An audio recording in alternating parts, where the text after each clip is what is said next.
ሲጀመር መቄዶንያ ፈቃድ አለው ወይ? እንዴት ተቋቋመ? ምንድነው የስራ ወሰኑ? ማድረግ የሚገባው ማድረግ የማይገባው 9000 ሰዎችን ለመበተን በ9000 ሰዎች ህልውና ላይ አደጋን እንዲመጣ መጋበዝ እውነት ልንገርህ ከፌስቡክ እና ከቲክቶክ ፎሎወሮች ማብዛት በዘለለ የሚመጣ ነገር የለም። ፖለቲከኞቹ ባንኩም ታንኩም በእጃችን ነው ብለው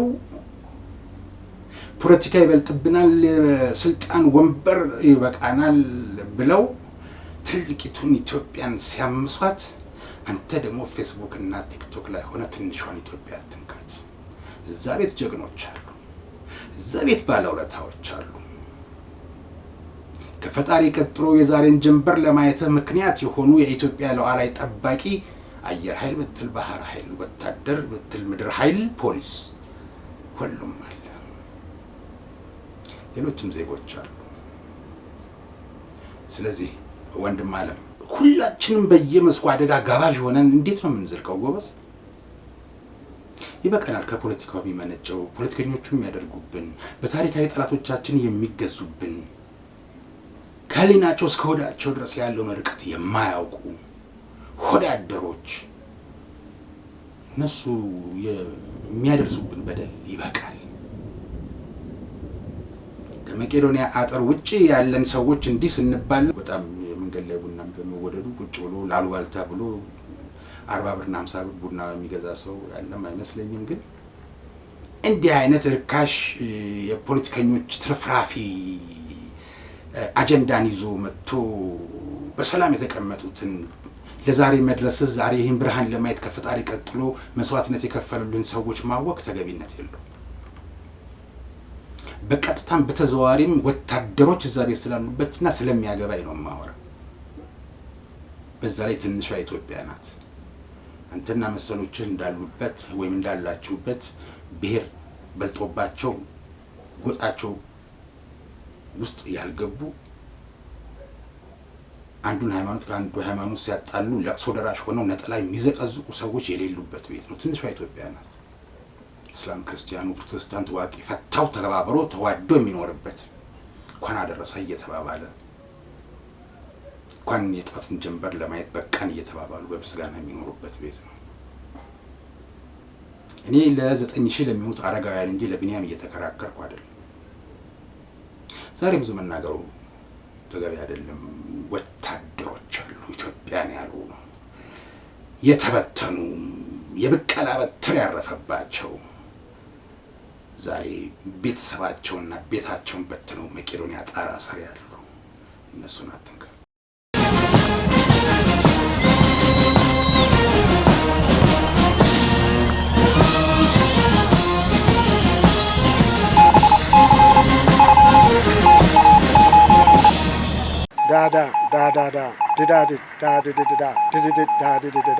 ሞርስ ማለት ይችላል። ይህ ሞርስ ነው የሚያዘጋጀው ወንድም ኢዮብ። ጤና ይስጥልኝ። ይሄ በሞርስ ኮሚኒኬሽን ተዘጋጅቶ የሚቀርብላችሁ መርሃ ግብር ሲሆን በምድር ኃይል ፎሌን ሲነፋ፣ በባህር ኃይል ማስተሪንግ፣ በአየር ኃይል ፓሬድ ሲደረግ ወደ እናንተ እንዲደርስ በሞርስ የበላይ ጠባቂ የተሰናዳው የሐሙስ መጋቢት 17 ቀን 2018 ዓ.ም የሞርስ ሐሳብ እነሆ ጀመረ።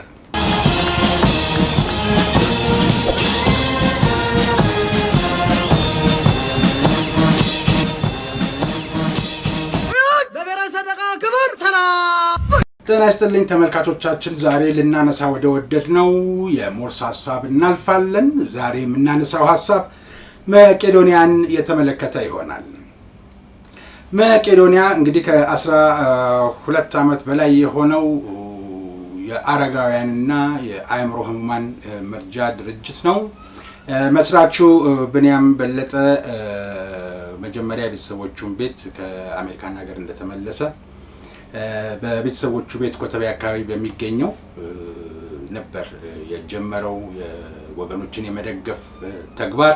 ከዛ በኋላ ያስፋፋ በግለሰቦችም በቤት ኪራይ፣ ከዛ በኋላም እንደገና የከተማ አስተዳደሩን በመጠየቅ የቦታ እስከ ማግኘት ድረስ የደረሰ አረጋውያንና የአእምሮ ህሙማን በብዛት ቁጥራቸው ጨምሮ የሚረዱበትን ሁኔታ እየተመለከትን ያለነው ነው።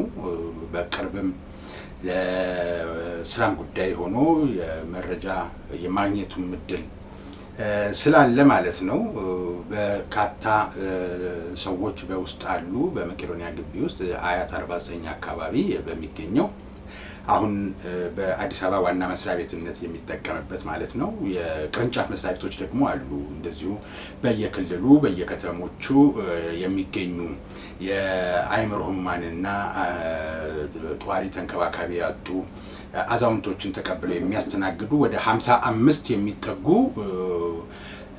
ቅርንጫፍ ጽህፈት ቤቶች አሉት። በተለያዩ በሁለቱ ከተማ አስተዳደሮችና በተለያዩ ከተሞች ማለት ነው።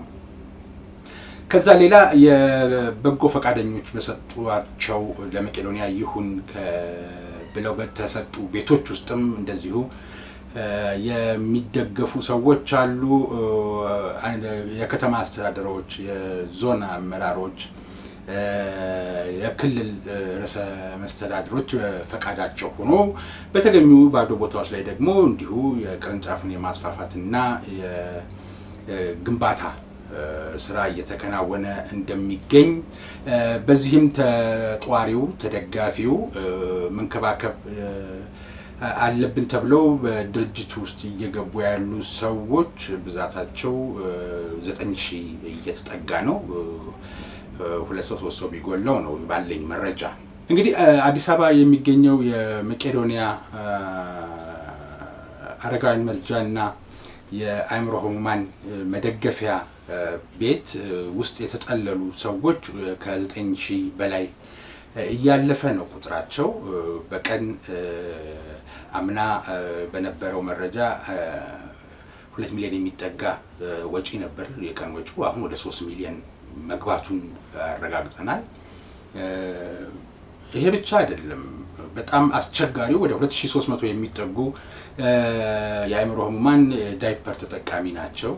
ዳይፐር በግዢ ዋጋ በጣም ከባድ ፈተና የሆነ ከሚበላው ምግብ ባሻገር የዳይፐር አቅርቦቱ ላይ በጣም ፈተና እየሆነባቸው እንደሆነ በበጎ ፈቃድ አገልግሎት እየሰጡ የሚገኙም የድርጅቱ በቋሚነትም እያገለገሉ የሚገኙ ሌሎች ሰዎች መረጃ ሰጥተውኛል። እንግዲህ የመቄዶንያን ከኮተቤ ከቤተሰቦቹ ቤት የጀመረው ብንያም አሁን አያት 49 አካባቢ 2 ቤዝመንቶች ያሉት ለፊኒሺንግ ስራዎች ፎቁ ዝም ብሎ የመኖሪያ ብቻ ሳይሆን ለአረጋውያንና ለአእምሮ ህሙማን ምቹ የሆነ የሕክምና መስጫም እንዲሁም ታስቦ የተሰራ በሁለት በኩል ሊፍት ያለው ስለነበር እነዚህን ለማስገጠም ደግሞ በሰይፉ ኦኒቤስ በኩል አምና የካቲት 1 ቀን የተጀመረ የገቢ ማሰባሰቢያ ነበር። የፊኒሺንግ እቃዎች ዋጋ መናር፣ የምግብ አቅርቦቱ ዋጋ መጨመር፣ የአስፈላጊ የሆኑ ለተጠዋሪዎቹና ለአእምሮ ህሙማኑ የህክምና አገልግሎት፣ የምግብ አቅርቦት፣ የጽዳት ለነዚህ የሚያገለግሉ ግብአቶች ዋጋ መናር የሰው እጅ ወይም እርዳታ የሚሰጡ ሰዎችን ያየ ውሎ ለሚያድረው መቄዶንያ ፈታኝ በመሆኑ ይህንን አጠናክሮ ለመቀጠል ዘንድሮ ደግሞ ከመጋቢት 6 በኋላ የገቢ ማሰባሰቢያ ፕሮግራም እየተከናወነ መሆኑን በሱ ዩቲዩብ እና በሌሎች በጎ ፈቃደኛ ሜንስትሪም ሚዲያዎች፣ ቴሌቪዥን ጣቢያዎች እንዲሁም የዩቲዩብ ቻናሎች የተሰራጨ እያየን ነው። ግን ዛሬ ልናነሳም ይሄን ሐሳብ ወደ እናንተ ማምጣት ልናንሸራሸር የፈለግ ነው መጀመሪያ መቄዶንያ እነማን ናቸው ያሉት የሚለውን ነገር ላሳያችሁ ባይነ ህሊናችሁ። በ1983 ዓመተ ምህረት የመንግስት ለውጥ ሲደረግ እንደ ጠላት ታይቶ ዲበተን የተደረገው የኢትዮጵያ ሰራዊት አብዛኛውን ቁጥር ይይዛል። በመቄዶንያ ግቢ ውስጥ ከየት ነሽ የማይባባልበት፣ ብሔር የማይጠየቅበት፣ ሃይማኖት ምንድነው የማይባልበት ቤት ነው እና ከበሩ አንስቶ እስከ መኝታ ክፍሎች ድረስ ሄዳችሁ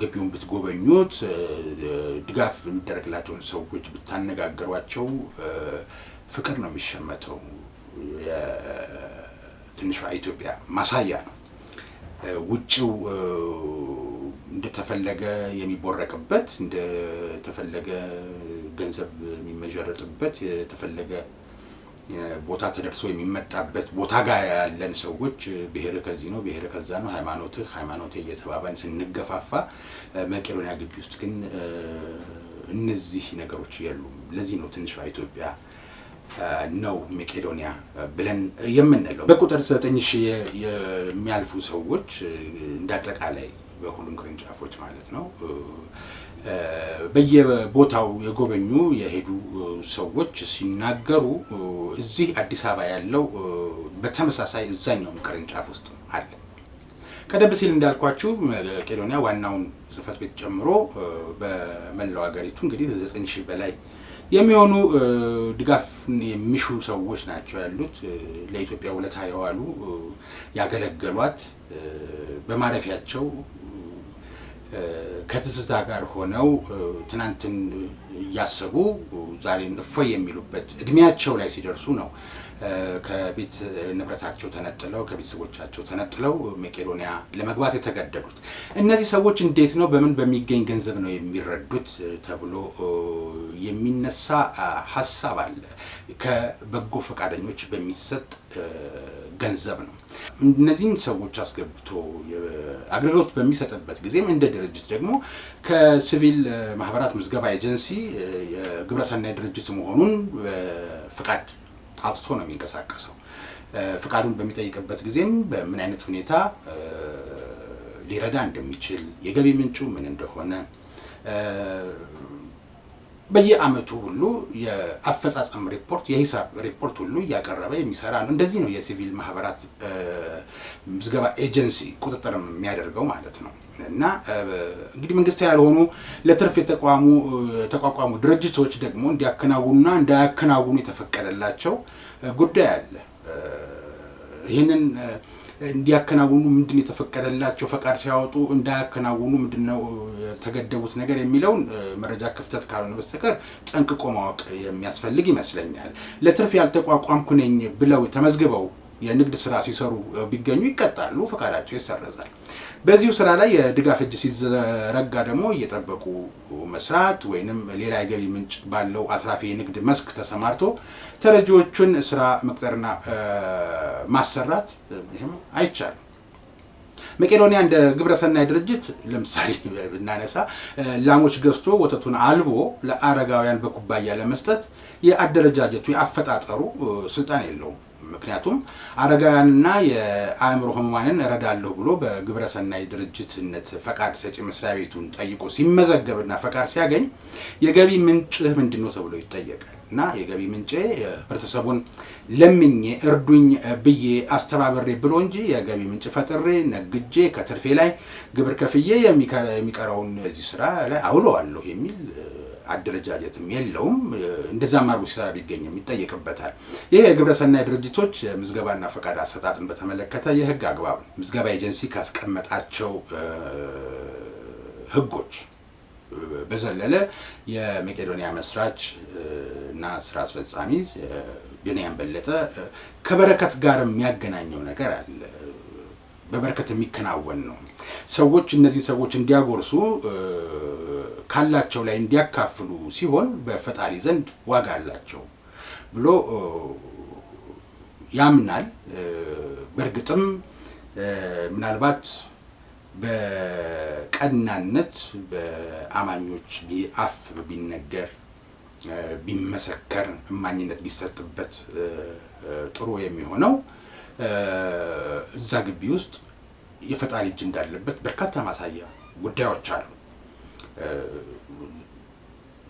ነገ የሚበሉት ሊጠፋ ይችላል ተብሎ ስጋት በነበረበት ሰዓት ላይ በጭንቀት ውስጥ ያሉ በተለይ መስራቹን ቢኒያምን ጨምሮ ሌሎች በስራ ላይ ያሉ ሰዎች በድንገት አንድ እርዳታ ማድረግ የሚወዱ ሰው ደርሰው ከዛ ቀዳዳ ከዛ ችግር የዳኑበት ማጋጣሚ እንዳለም የሰማውበት ጊዜ አለ። በረከቱ ራሱ በረከት ሲባል የፈጣሪው በስውር ለሰጠው በግልጽ ይመለስልሃል ከሚለው ቃል ባሻገር እውነት እነዛ ሁሉ የአእምሮ ህሙማን ዳይፐር አግኝተው በቀን 3-4 ጊዜ ቀይርላቸዋለሁ የሚለው በማይታመንበት ሁኔታ ውስጥ ሆኖ ማስተዋል ለቻለ የፈጣሪን ቸርነት ያለውን የበረከት ሲባል የሚገለጸውን የሱ ፈቃድ የሆነባቸውን ጉዳዮች በተለይ በዓላት ብቻ ሳይሆን በሰርክም ጊዜ የኦርቶዶክስ እምነት ተከታዮች ወደ ጸሎት ስፍራ ይሄዳሉ። የእስልምና እምነት ተከታዮች ወደ መስጊድ ሄደው የአምልኮት ስርዓታቸውን የሚያከናውኑባቸው የፕሮቴስታንት እምነት እና ሁሉም እንደየእምነቱ ፈጣሪውን የሚያገኝበት ሰከን ያለ ጫጫታ ያልበዛበት ስፍራም ስለሆነ አዛውንትም የሆኑበት እድሜ ላይም ስለሆኑ ፈጣሪም እንግዲህ ስራውን መመርመር ባይቻልም ማመስገን ግን ግድ ነው። ለነዚህ ጾም ያሳደረበት ወቅት የለም። ነገር ግን በእንደዚህ አይነት አደረጃጀት ተደራጅቶ ፈቃድ ወስዶ ምዝገባ ያገኘው መቄዶንያ ምንድነው ገቢ ምንጭ ሲባል ለምኜ እርዳታ ጠይቄ ባለው መሰረት እጁ አጠር ሲል ስጋት ሲገባው የነገና የተነገ ወዲያ አኗኗር ሁኔታን ጥያቄው ሲገባበት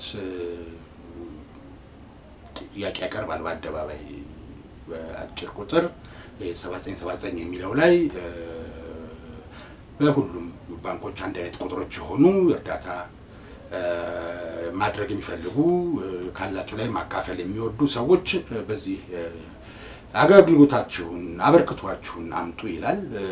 ግን መጋቢት 6 ቀን ለሁለተኛ ጊዜ የዚህ ተጀመረውን ጅምር ህንጻ ማጠናቀቅና አሁን የገቡ የሴራሚክ መገጠሞች አሉ፣ የጉልበት ስራ ሰራተኞች አሉ፣ ሌሎች የውሃና ፍሳሽ የመብራትና የአልጋ በተለይ አንደኛው ሙሉ የሆስፒታል አገልግሎትን የሚሰጥ ስለሆነ እነዚህ እስኪሟሉ ድረስ በእጅ አጠር ሆነና መጋቢት 6 ሁለተኛውን ዙር የትብብር ይድረሱልኝ ጥያቄን አቀረበ። ግን ያን ተከትሎ ጫጫታ የሚመስል ነገሮች ተነሱ። ለምንድነው እንዲህ የምታደርገው ብለው የሚጠይቁ ሰዎች ከተጠያቂነት አንፃር ከተደራሽነት አንፃር ስፍራው ላይ ሄዶ መጎብኘትና ማየት መልካም ነገር ነው።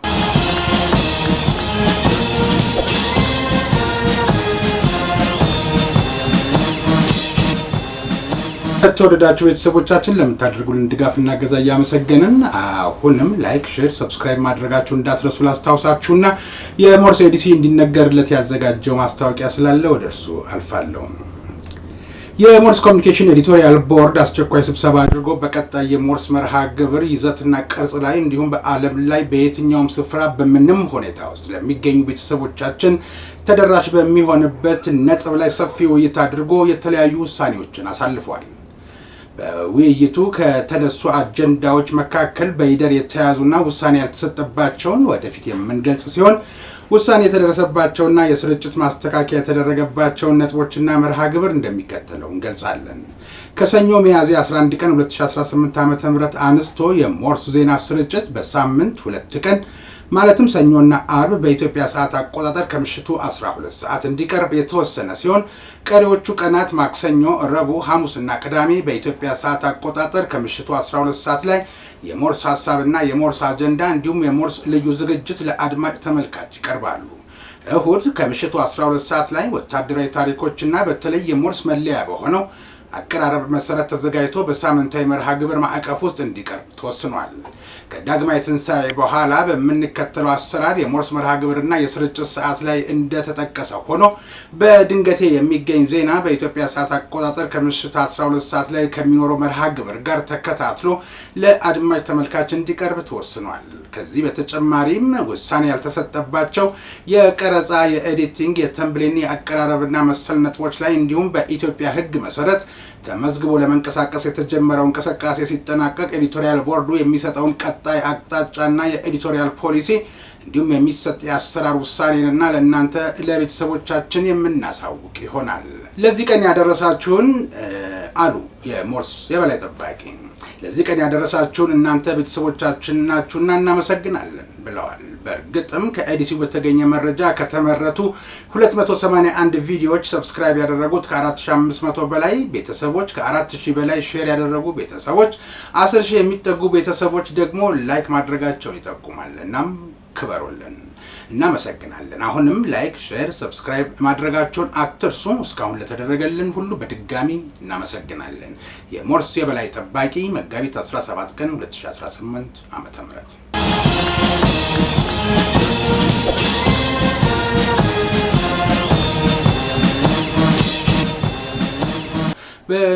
የተወደዳችሁ የታላቁ ህዳሴ ግድብ እንዲገነባ ፍላጎት የለንም፣ ምክንያቱም የወያኔ የፖለቲካ ጨዋታ ማዞሪያ ነው ብለው የነበሩ ሰዎች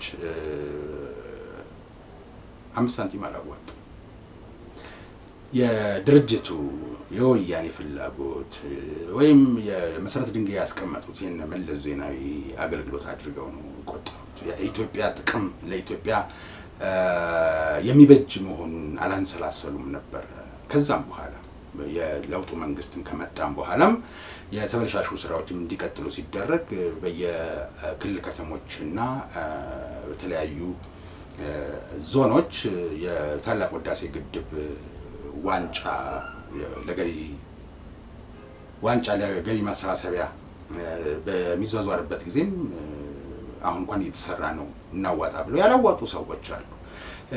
ግድቡ ሲጠናቀቅ ግን የመጀመሪያው የደስታ አብሳሪም እነሱ ነበሩ። እንግዲህ ሄዶ ማየትና መንካትን ይፈልጋል። ያላዩት በርቀት የስሚ የሰሙት ነገር ትንሽ ያስቸግራል። አረጋውያን ለአእምሮ ህሙማን ይሆናል ተብሎ የሚገመቱ እንኳን ግዢ ተፈጸመባቸው እርዳታ የሚያደርጉ ሰዎች ገዝተው ያመጧቸው ግብአቶች አይደለም።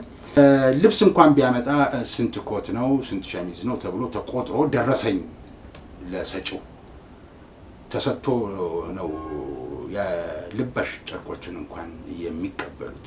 የኦዲተሩን ስራ ፈቃድ ሰጪው ይቆጣጠራል፣ የሲቪል ማህበራት ምዝገባ ኤጀንሲ። ይህ ሆኖ እያለ ግን በጎ ለማድረግ አይደለም፣ አንድ ቀን ሄደው ጸጉር ለማስተካከል፣ አንድ ቀን ሄደው ጥፍር ለመቁረጥ አይደለም፣ በዛ ጋር ሲያልፉ እንደ ወገን እንደ አዛውንት ለኢትዮጵያ እንደደከሙ እንደማላችሁ ብሎ የማለት ወኔ ያልነበራቸው ሰዎች ዛሬ ሙያቸውን ተገና አድርገው በቲክቶክ እና በፌስቡክ የሚያወሩት ነገር ትንሽ ያስደነግጣል። ሄዶ መጠየቅ እኮ ይቻላል። የህዝብ ቤት ነው እስካለን ድረስ፣ ትንሿ ኢትዮጵያ ነው እስካለን ድረስ ቲክቶክ እና ፌስቡክ ላይ ወጥቶ አዋራ ማስነሳትም አረጋውያኑ እንዲሰሙና እነሱ ደግሞ መውደቂያ ልናጣ ነው ወይ መጠለያ ያገኘን ብለው እንዲረበሹ የማድረግ ባልገባቸው ጉዳይ ተገቢም አይደለም። ይህንን የመቄዶንያን የአሰራር አይነት በአንድ ምሳሌ ነው። ቀደም ሲል እንደነገርኳችሁ መስራቹ ብንያም ከበረከት ጋር የሚያገናኘው ነው። የንግድ ስራ መስራት አይፈቀድለትም አንዳንዶች እንደሚያስቡት። ግን መስራት ስለማይፈቀድለት ብቻም ሳይሆን እሷ ካላት እሱ ካለው ላይ እነሱ ካላቸው ላይ ለነዚህኞቹ የሚል የማካፈል እና የወገን ሐሳብ እንዲቀርፍ የወገንን ችግር እንዲጋራ የማድረግ ስራ ነው በአጭሩ። ግን በጎ አድራጊዎች መቄዶንያ ደግፉኝ ባለ ጊዜ ከመደገፍ ቦታ ካለውም ላም ልግዛለትና ቀለቡን እኔ እየሰፈርኩ በበጎ ፈቃደኞች ወይም በቋሚ ሰራተኞች እያሳለበ ወተቱን ለአረጋውያን ይስጥልኝ ባይ ሰው ቢገኝ ባለው ትርፍ ቦታ ላይ መቄዶንያ ግቢ ውስጥ ማለት ነው ላሞቹ ቅርብ ሆነው ተገኙ እንጂ የላሞቹ ባለቤት አቶ ከሌ ነው። ጧት 10 ሊትር ማታ 10 ሊትር ታለቡና ለመቄዶንያ የተደረገው ድጋፍ በቀን 20 ሊትር ወተት በወር 30 ቀናት 600 ሊትር ወተት ድጋፍ ያደረጉትም አቶ ከሌ ናቸው ማለት ነው። እና የወተት የስጋ የሽሮ የምስር በየአይነት ድጋፍ መቀበል ስለሚችል ተቀበለ። ለተጠቃሚዎቹ ማከፋፈለ።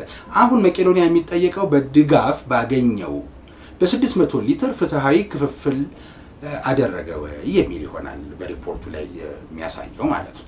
በሌላም ዘርፍ እንዲሁ እርዳታ ማድረግ ይቻላል። እሱ ግን የሰጠው የፈቃድን የሰጠው የሲቪል ማህበራት ምዝገባ ኤጀንሲ በየአመቱ የድርጅቱን ገቢና ወጪ የኦዲት ሪፖርት ስለሚመለከት ሰጥካለ ማያልፈው እስከ መዝጋት ደረጃም ይደርሳል።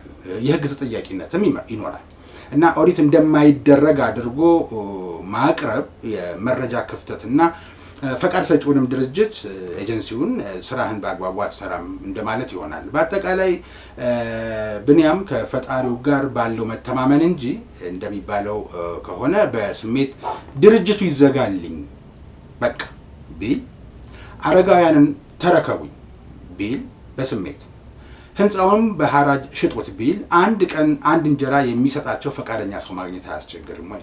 ይሄ ነው ትልቁ መሰራት ያለበት። ለምን ተጠየቀ ወይም ለምን ለመጠየቅ ሙከራ አደረጋችሁ አይደለም።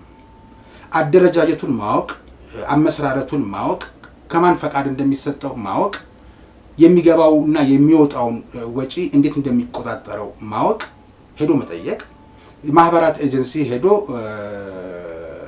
ፈቃድ አሰጣጡና ሪፖርት አደራረጉ ኦዲት አደራረጉን መጠየቅ ይቻላል።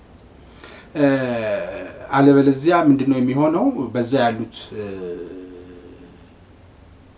አዛውንቶች፣ አረጋውያን፣ የአእምሮ ህሙማን ሌላ ጭንቀት ውስጥ እንዲገቡ የሚያደርግ ያልተገመተ ፊደል ከቆጠረ ሰው የማይገመቱ አሉባልታዎችን መንዛት ከፌስቡክም ከቲክቶክም ፎሎወር እና ላይክ ግኝት ባሻገር በተለይ ትንሽ የሚያሳዝነው ባለሙያንን የምትሉ ሰዎች በማናቸውም መልኩ ሐሳብ ለመስጠት ስትገቡ አስደንጋጭ መርዶ ሰማይ ዝቅ ምድር ከፍ እንደሚል አይነት ዓለም ፍጻሜ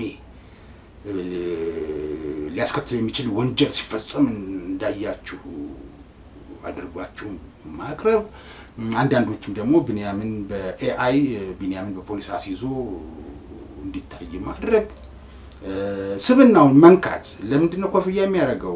ምስኪን መሆኑ ሰምታችሁታል፣ አይታችሁታል። አሜሪካን ሀገር የነበረው የሰውነት ሁኔታ ከዛ በኋላ እዚህ መቄዶንያ ከተጀመረ በኋላ ያለበትን ሁኔታ ምን ገጥሞት ነው? ምን ሆኖ ነው? እንደ ሰው ጉዳዩን ማየት ማስታመም ይሻላል ወይንስ በተጎሳቁለህ ለመታየት ምናምን ብሎ ስብናው መንካት ነው የሚሻለው? በጌታም ዘንድ በምድር ዳኛም ዘንድ ተገቢ ያልሆነ በተለይ ሙያችሁን የሙያ ካባችሁን ለብሳችሁ በካባችሁ ተደብቃችሁ እንዲህ አይነት ያደፈ የጎደፈ አስተያየት መስጠት እዛ ቤት ውስጥ ካሉት ሰዎች ምናልባት የአያቶቻችሁ እኩዮች ይኖራሉ፣ የአባቶቻችሁ እኩዮች ይኖራሉ። እናንተ እንዲህ ደፍራችሁ አስተያየት የሰጣችሁ ሰዎች አባቶች እናቶቻችሁ ቢሆኑ ምን ይሰማችሁ ነበር የሚለውን ማየት። ችግር ካለ ማንም ሰው ከህግ በታች አይደለም። ግን የሚረዱ እጆች ሊዘረጉ ነው ተብሎ በታወጀበት ወይም በተነገረበት ሰሞን ላይ ይህ እንዲደናቀፍ የማድረግ ሙከራ ማንን ይጠቅማል? በጣም በእርግጠኝነት እንዲህ ብላችሁ በድፍረት ከተናገራችሁ ሰዎች ውስጥ ለመቄዶንያ 1 ብር የሰጣችሁ ሰዎች ማስረጃ ካቀረባችሁልኝ ደግሞ እኔ እቀጣለሁ። ምክንያቱም ያላደረገና የጨከነውን መለየት የሚቻለው በንግግራችሁ የሚያሳየው የሚያስረዳው በፍጹም ያን ቤት የማታውቁ ሰዎች ሆናችሁ አንድ ቀን ሄዳችሁ ጸጉር ቆርጣችሁ አንድ ቀን ሄዳችሁ ጥፍር ቆርጣችሁ የተመለሳችሁ ሰዎች ካላችሁ ይህን ነገር አትናገሩት። ከኪሳችሁ የላባችሁን 5 ብር መዋጮ ብታደርጉ ኖሮ ወይም አንድ ዳይፐር ብትገዙ ኖሮ ይህንን አይነት የጭካኔ ንግግር አትናገሩም ነበር። ስለዚህ ምን እያደረግን ነው የሚለውን ነገር በዛ ላይ ደግሞ ለሌላም ሰው ነው የምትመቹት። እንዲህ አይነት ወጀብ ሲፈጠር በፖለቲከኞቹና በፖለቲካው በገሃዱ ዓለም ምን እየተከናወነ ነው? እነማን ለነማን የቤት ስራ ሰጡ?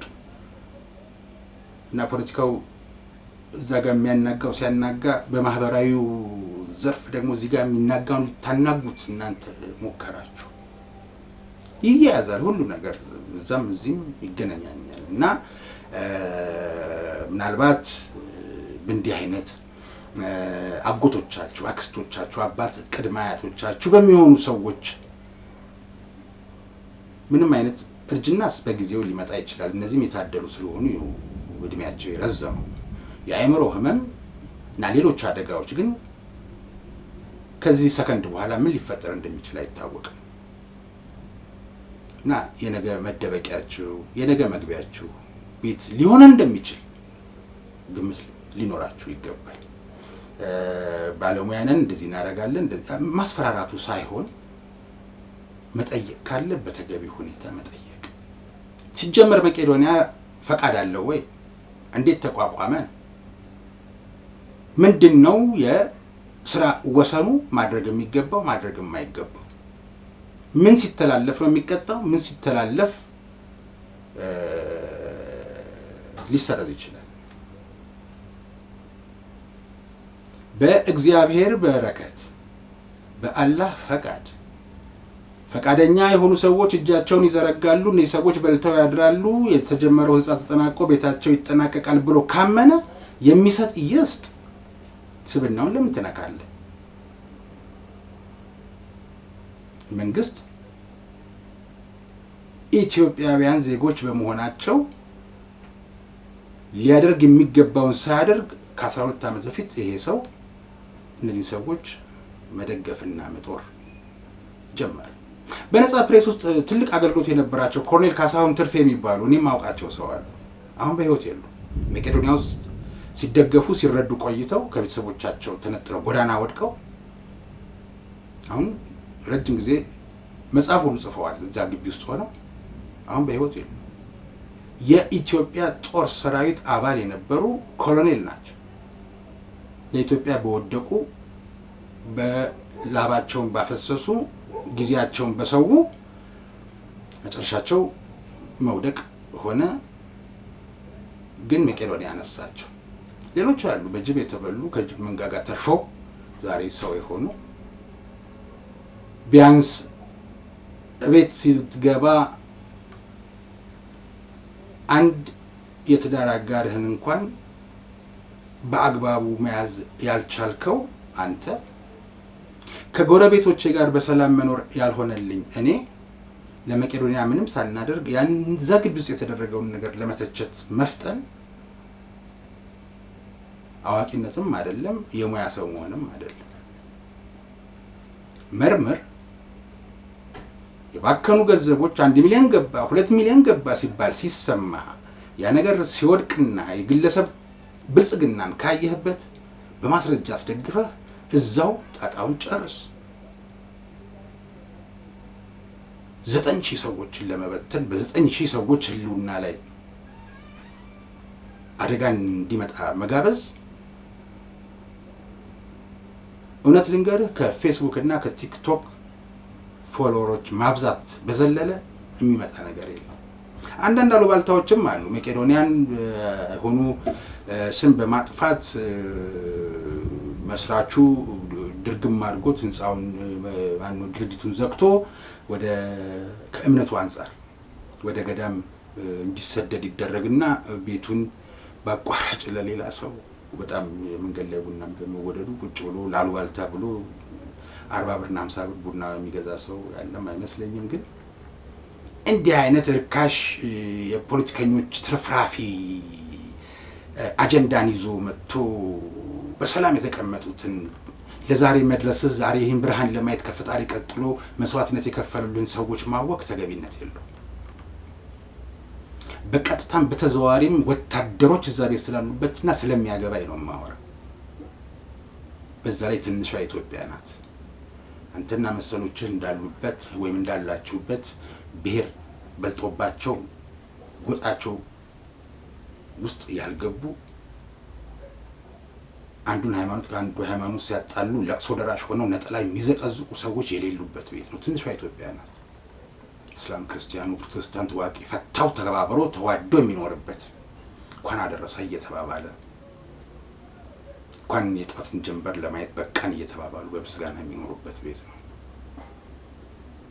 እኔ ለ9000 ለሚሆኑት አረጋውያን እንጂ ለብንያም እየተከራከርኩ አይደለም መርምረው ማስረጃ ስታገኝበት ግን ተናገር። ባሉባልታ ጊዜህን አታጥፋ። ምናልባትም የፌስቡክ እና የቲክቶክ ፎሎወሮች እውነቱን ሲያውቁ እንደሰቀሉ ማረድም ያውቁበታል እነሱ። ስለዚህ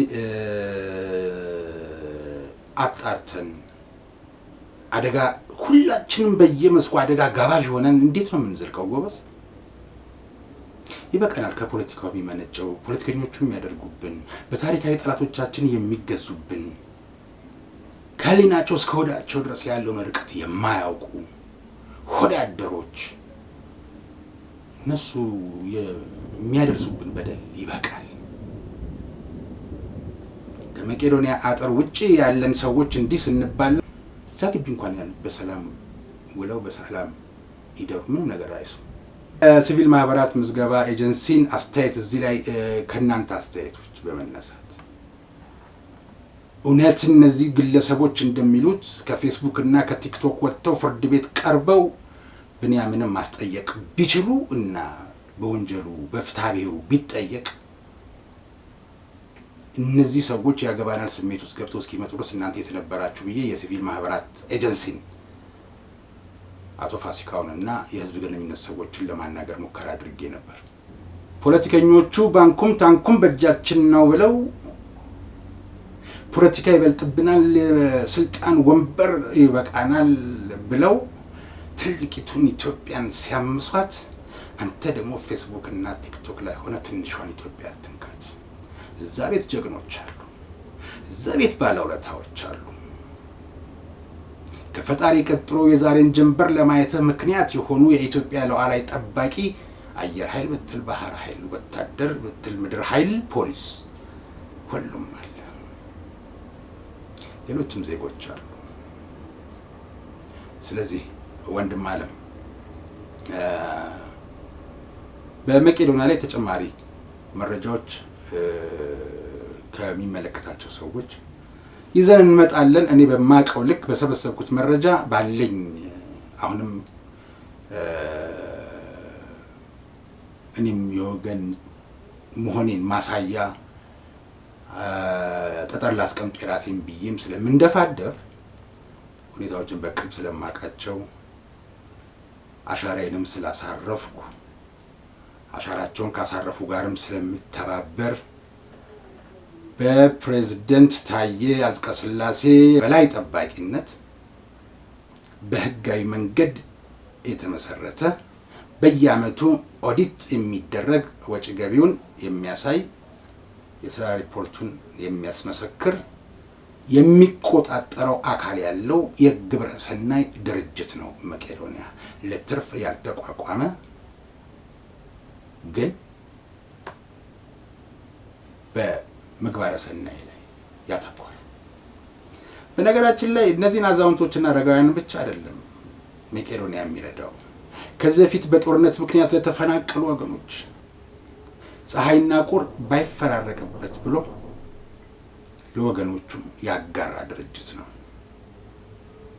ለምኖ መልሶ ለሚለምኑ ድጋፍሻለሁ ብሎ መልሶ ድጋፍ ለሚሹ ሰዎች ድጋፍ የሚያደርግ። ስለዚህ ያልተገለጹ ገጾች አሉ። የተረዳሁት እሱን ነው። ከዚህ ሰሞኑ አቧራ ያልተገለጹ ገጾች አሉ። ገጾቹን ግለጹ። ለመፍረድ አትቸኩሉ። ማስረጃ ያዙ። የግለሰብን ስብዕና አትንኩ። አንደኛ ነገር ኢትዮጵያዊ ባህሪያችንም አይደለም። ስለዚህ ከፈጣሪም ከምድር ዳኛም ያለ መጋጨት በማስፈራራት ላይ ያላችሁ ሰዎች አታስፈራሩ። መረጃ ሰብስቡና መረጃ ያዙና በመጠየቁት ጠይቁ። መቼም ሆነ መቼ ግን እነዛን የትንሿን ኢትዮጵያ አባላት አትንኩ።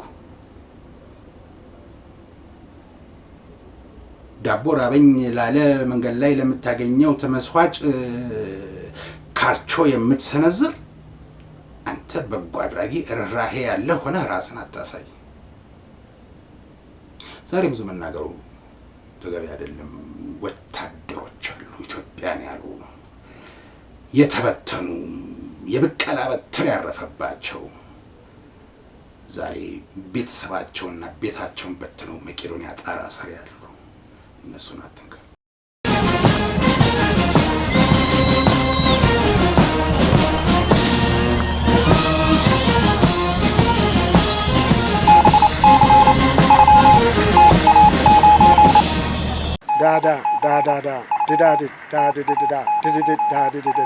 ሞርስ ማለት ይችላል። ይህ ሞርስ ነው የሚያዘጋጀው ወንድም ኢዮብ። ተወደዳችሁ ቤተሰቦቻችን ለምታደርጉልን ድጋፍና እገዛ እያመሰገንን አሁንም ላይክ፣ ሼር፣ ሰብስክራይብ ማድረጋችሁን እንዳትረሱ ላስታውሳችሁና የሞርስ ኤዲሲ እንዲነገርለት ያዘጋጀው ማስታወቂያ ስላለ ወደ እርሱ አልፋለሁ። የሞርስ ኮሚኒኬሽን ኤዲቶሪያል ቦርድ አስቸኳይ ስብሰባ አድርጎ በቀጣይ የሞርስ መርሃ ግብር ይዘትና ቅርጽ ላይ እንዲሁም በዓለም ላይ በየትኛውም ስፍራ በምንም ሁኔታ ውስጥ ለሚገኙ ቤተሰቦቻችን ተደራሽ በሚሆንበት ነጥብ ላይ ሰፊ ውይይት አድርጎ የተለያዩ ውሳኔዎችን አሳልፏል። በውይይቱ ከተነሱ አጀንዳዎች መካከል በይደር የተያዙና ውሳኔ ያልተሰጠባቸውን ወደፊት የምንገልጽ ሲሆን ውሳኔ የተደረሰባቸውና የስርጭት ማስተካከያ የተደረገባቸውን ነጥቦችና መርሃ ግብር እንደሚከተለው እንገልጻለን። ከሰኞ ሚያዝያ 11 ቀን 2018 ዓ.ም አንስቶ የሞርስ ዜና ስርጭት በሳምንት 2 ቀን ማለትም ሰኞና አርብ በኢትዮጵያ ሰዓት አቆጣጠር ከምሽቱ 12 ሰዓት እንዲቀርብ የተወሰነ ሲሆን ቀሪዎቹ ቀናት ማክሰኞ፣ ረቡዕ፣ ሐሙስና ቅዳሜ በኢትዮጵያ ሰዓት አቆጣጠር ከምሽቱ 12 ሰዓት ላይ የሞርስ ሐሳብና የሞርስ አጀንዳ እንዲሁም የሞርስ ልዩ ዝግጅት ለአድማጭ ተመልካች ይቀርባሉ። እሁድ ከምሽቱ 12 ሰዓት ላይ ወታደራዊ ታሪኮችና በተለይ የሞርስ መለያ በሆነው አቀራረብ መሰረት ተዘጋጅቶ በሳምንታዊ መርሃ ግብር ማዕቀፍ ውስጥ እንዲቀርብ ተወስኗል። ከዳግማይ ትንሣኤ በኋላ በምንከተለው አሰራር የሞርስ መርሃ ግብርና የስርጭት ሰዓት ላይ እንደተጠቀሰ ሆኖ በድንገቴ የሚገኝ ዜና በኢትዮጵያ ሰዓት አቆጣጠር ከምሽቱ 12 ሰዓት ላይ ከሚኖረው መርሃ ግብር ጋር ተከታትሎ ለአድማጭ ተመልካች እንዲቀርብ ተወስኗል። ከዚህ በተጨማሪም ውሳኔ ያልተሰጠባቸው የቀረጻ፣ የኤዲቲንግ፣ የተምብሌን፣ የአቀራረብና መሰል ነጥቦች ላይ እንዲሁም በኢትዮጵያ ሕግ መሰረት ተመዝግቦ ለመንቀሳቀስ የተጀመረው እንቅስቃሴ ሲጠናቀቅ ኤዲቶሪያል ቦርዱ የሚሰጠውን ቀጣይ አቅጣጫና የኤዲቶሪያል ፖሊሲ እንዲሁም የሚሰጥ የአሰራር ውሳኔንና ለእናንተ ለቤተሰቦቻችን የምናሳውቅ ይሆናል። ለዚህ ቀን ያደረሳችሁን አሉ የሞርስ የበላይ ጠባቂ፣ ለዚህ ቀን ያደረሳችሁን እናንተ ቤተሰቦቻችን ናችሁና እናመሰግናለን ብለዋል። በእርግጥም ከኤዲሲው በተገኘ መረጃ ከተመረቱ 281 ቪዲዮዎች ሰብስክራይብ ያደረጉት ከ4500 በላይ ቤተሰቦች፣ ከ4000 በላይ ሼር ያደረጉ ቤተሰቦች፣ 10000 የሚጠጉ ቤተሰቦች ደግሞ ላይክ ማድረጋቸውን ይጠቁማል። እናም ክበሩልን፣ እናመሰግናለን። አሁንም ላይክ፣ ሼር፣ ሰብስክራይብ ማድረጋቸውን አትርሱ። እስካሁን ለተደረገልን ሁሉ በድጋሚ እናመሰግናለን። የሞርስ የበላይ ጠባቂ መጋቢት 17 ቀን 2018 ዓ.ም